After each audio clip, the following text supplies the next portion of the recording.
I don't know if you've noticed lately, but I've been really up. I've been really positive. Despite my city even going back into COVID lockdown, nothing has been able to dampen my mood, especially about watches. I've been feeling good about stuff lately.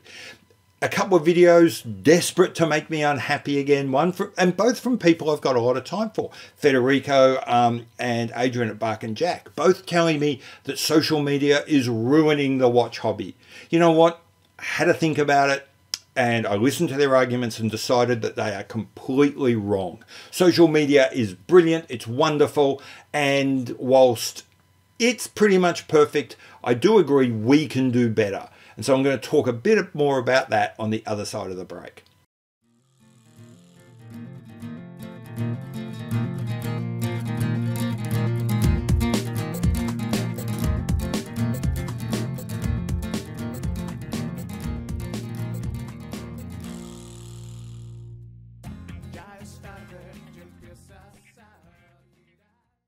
Hi, welcome back to Not So Obvious Watches. I'm Pete McConville and welcome to social media. That's what this is. YouTube, Instagram, Facebook, the forums, those are all social media. We have this relationship. We talk. There is the watch collecting hobby as we know it exists because of social media.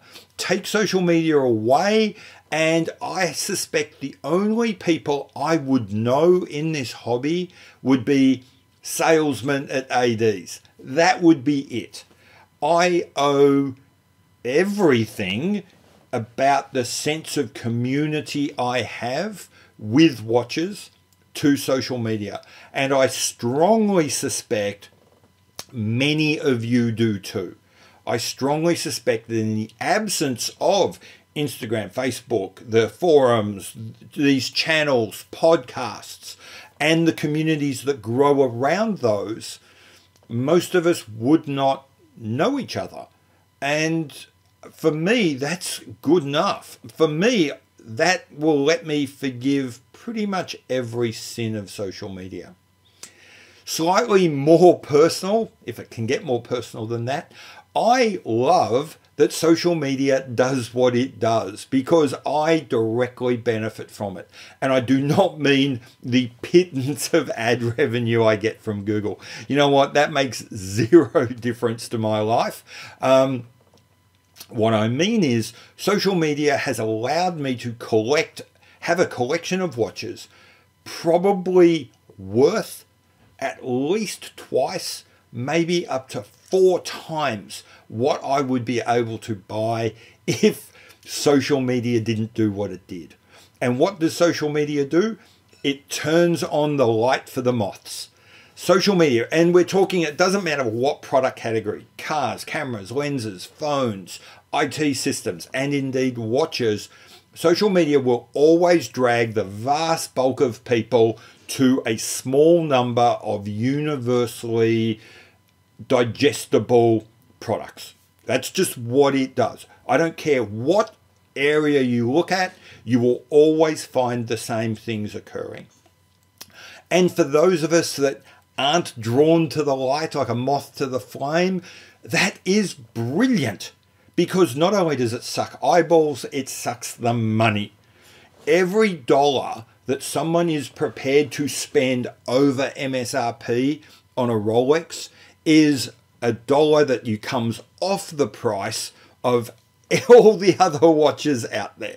And they just get cheaper and more available and easier to get. And this watch collecting hobby just gets better and better and better the more people concentrate around those tiny numbers of really fundamentally, by definition, pretty generic watches. And the reason I say by definition is because that's the point of the light bulb. The point of those light bulb products is that they have to be easily digestible, easily understandable, easily appreciated by everyone. And that means that, that defining characteristic means that there has to be far more interesting, diverse, fascinating, challenging, exciting products that aren't the light bulbs.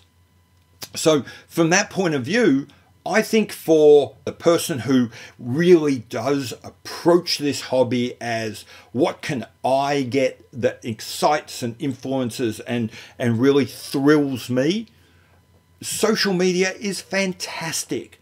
By turning on these massive spotlights, dragging everyone away from the interesting stuff and leaving the field clear for us. So for me, I think social media is brilliant. There's really only two downsides of social media for us. And I think they can both be dealt with by us. We don't have to change the media. We just have to change our behavior to deal with a couple of those little problems. The first is that those light bulb products, the ones that attract all the attention, the Rolexes and 5711s and Royal Oaks, and that, oh God forbid, all those limited editions, yes, that produces a morass, a mist, a miasma that sort of pollutes the environment. It gets between us and the interesting stuff. You can get away from that pretty easily. Because you see, we create social media. We each create our own social media reality. You do it via your engagement. What you engage in is what the media thinks you want to see, and then just shows you more of that. So if you don't want to see limited editions, Rolexes, changes to Rolex prices, just don't engage. Now, this is the bit that I didn't really understand until I got involved from this side of the camera. So sorry if you've already known this. I apologize. I'm telling you how to suck eggs. That's fine. I didn't know it. Maybe you don't either. Okay. A downvote on a YouTube video is as powerful as an upvote. It doesn't, the media doesn't care.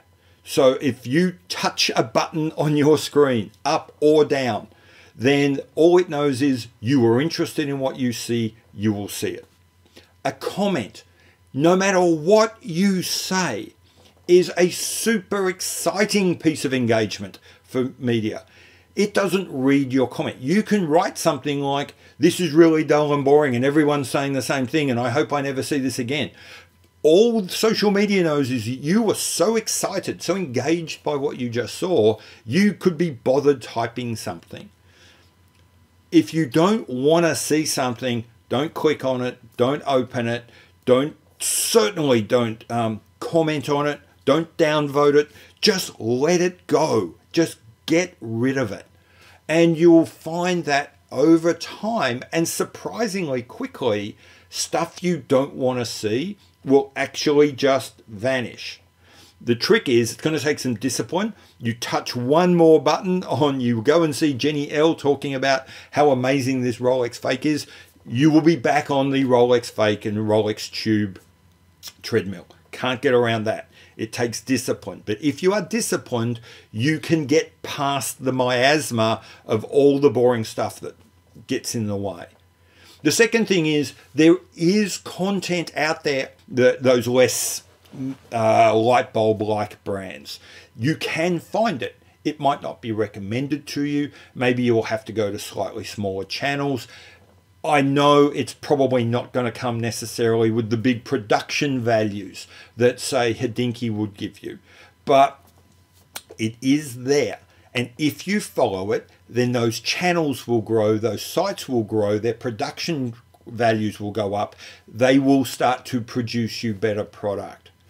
So if you really do want to see more, more interesting stuff, if you want more interesting social media, then go searching for the sites that give you what you want. Support those sites, even if it is just upvoting them or downvoting them. As I said, that helps just as much. Then the media that you're interested in will grow.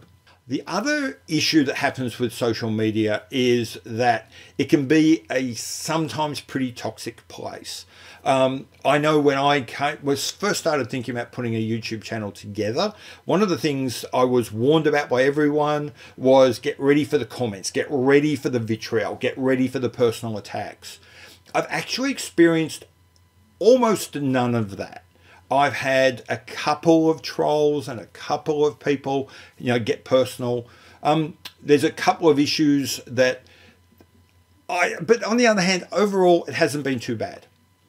And that's because I am very much a believer that when it comes to that side of the community, the comments, the interactions, the personalities, the trolling, you very much reap what you sow.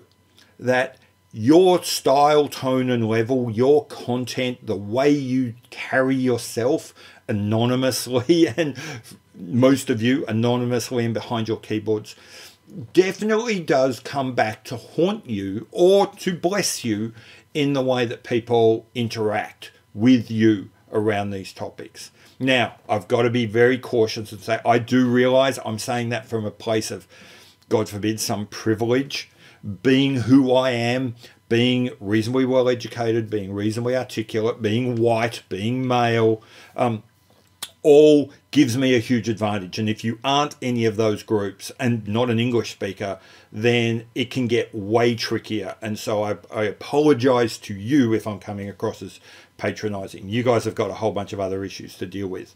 That's absolutely true. But in the main, you, as I said, you kind of reap what you sow. You want to play full body contact trollishness on the internet, then you will get that returned. In general, I've found you take the time to write well-reasoned, well-articulated arguments, then the worst that generally happens is you get ignored because people get intimidated by well-written sentences, well-thought-out arguments. They don't really know how to deal with that, I have found in my experience. So, in summary, I think social media is brilliant. It has created this community. I think, secondly, it's brilliant in focusing the vast bulk of those who aren't really paying attention away from the interesting stuff that those who are really paying attention closely can get access to far easier than they would ever be able to. I realize that there's a downside, that same effect, those same light bulbs that draw the masses to those, small core of products create a miasma for us to get through. We can deal with that. All it takes is some care, some discipline, and some research. I also recognize that social media can be a bit toxic at times. But again, I don't think that's ever going to change from a social media perspective, but I think we can change our little corners that each and every one of us inhabit. That if we act in a way that doesn't encourage that, generally, and I realize that there are some people who don't get that option, but if we generally carry ourselves in a respectful way, in a thoughtful way, in an intelligent way, then that's largely what we get back. So all in all, I think social media is fantastic. I love it. I think cannot get more of it. I encourage all of you to be as engaged with it as you can be, but most importantly, in ways that are thoughtful and will result in the social media experience that you want